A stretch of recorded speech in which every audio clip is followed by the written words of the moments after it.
Hello everyone, Sevis here. It's been about a month since my last serious video about Team Fortress 2. I've been very busy with school work. No, I'm kidding. I accidentally left Rocket League open on my computer for about a month. I don't know how it happened.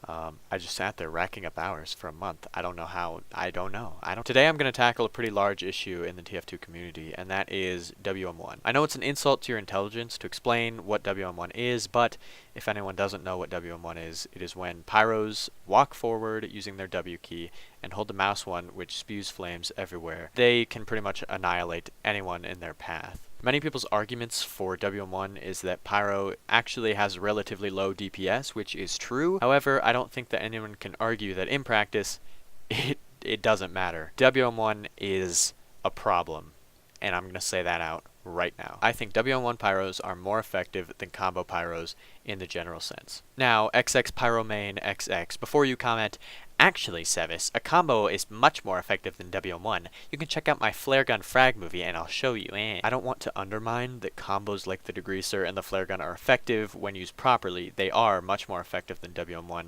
However, that's when they're used properly. I just think that the skill level of many pyros, including myself, I mean, I only have about 300 hours in TF2, the skill level of most pyros isn't there.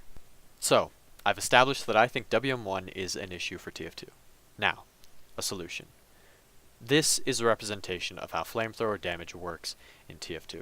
The more time you are exposed to direct flamethrower particles, the more damage you take.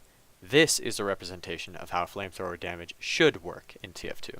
The damage plateaus after about 2 seconds.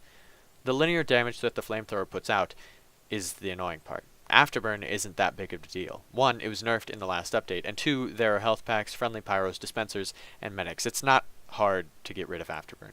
Air Blast isn't that big of a deal. Nobody does it anyway. Fucking bastard. What's annoying is when the pyro constantly applies their flamethrowers to you. The more time they flame you, the more it hurts. But if I'm already on fire, how is more fire going to hurt me more than I already am? Which is why the flamethrower should do less damage to players on fire. This makes sure that pyros will switch to their secondary or melee. After the first 1.5 to 2.5 seconds of steady DPS, the enemy player is now on fire and the flames do a lot less damage than they did before. They still do damage, but definitely not as much. After that, a switch to your secondary is the best thing you can do. This forces WM1 pyros to not WM1, and it doesn't hardly affect those who don't WM1 in the first place. Making constant flamethrower damage obsolete is the best thing that we can do, because at heart, that's the root of the issue. This isn't a real long video, but it doesn't really need to be. There's a problem, and I believe there's a pretty obvious solution. 2 seconds of fire damage is enough to kill a scout, and with the rate of fire or the DPS of most secondaries, there aren't many reasons why this solution shouldn't work.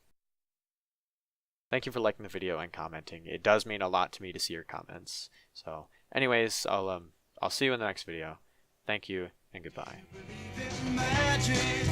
In a young girl's heart, how the music can free her whenever it starts, and it's magic.